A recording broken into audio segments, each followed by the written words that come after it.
Fifth grade self-portraits, the eyes. Now before I start drawing the eyes, I did want to show you this program real quick. This is done by America's Most Wanted. And it was a TV show a few years ago, and so they could capture their criminals. They wanted to do kind of a computer program that people could get on and try out different noses and different eyes, and so maybe they could identify the assailant or the criminal in this case. But anyways, I wanted to show you this because a lot of kids, when they first start drawing their face and they put the eyes in, they go, "Ooh, that looks wrong," and they want to put it up higher. Like that looks like some weird alien.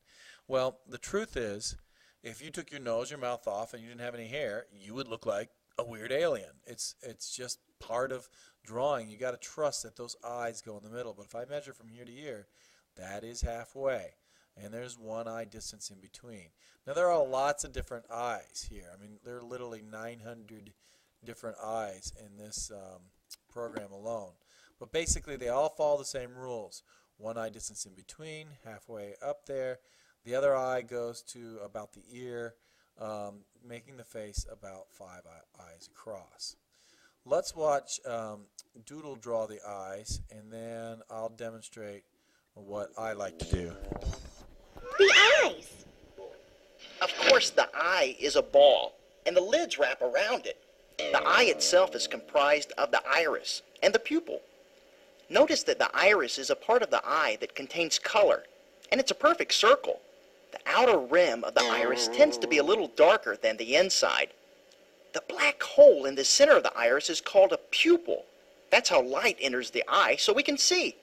Let's practice making the eyeball, iris, and pupil.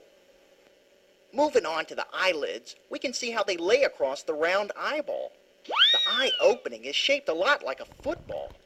Over the top lid, you can sometimes see a fold of skin right here. And below the bottom lid, you can see where the eyeball pushes the skin out just a little. Now, don't draw big bags under the eye. Just add a touch to give the eye the roundness it needs. What's next? Let's take another good look at Dabney's eye. Oh yeah, her eyebrows and eyelashes. Most eyebrows follow this simple pattern, up from the corner of the eye, arching slightly past the iris, and descending to the corner. When drawing lashes on a lady, try not to draw a fan of little hairs around the lid. Instead, look at it as a shape that gets thicker as it goes to the corner of the eyes. You can add a few small lashes after you darken the shape area, like this. Wow, that looks just like my eye. It's missing one thing, that little sparkle called a highlight. Since eyes are wet, they reflect light. Let's place a little white circle right between the pupil and the iris. I'm so impressed. That's enough on the eyes for now. Let's move on to the nose. Now he's able to put that white spot at the end because he's working on a computer. We won't have that advantage. We have to plan ahead to get that white spot on there. When I go to draw the eyes, one of the first things I want to do is erase the... Okay, so I go ahead and erase that little line right there. Then I've already drawn one eye, kind of speed things up here. But the first thing I'm going to do is draw a perfect circle that comes down and touches the bottom eye, and then it goes up inside the top lid. And if we look at this example here, the eye, the color part of the eye goes up inside of your eye, and then it touches the bottom.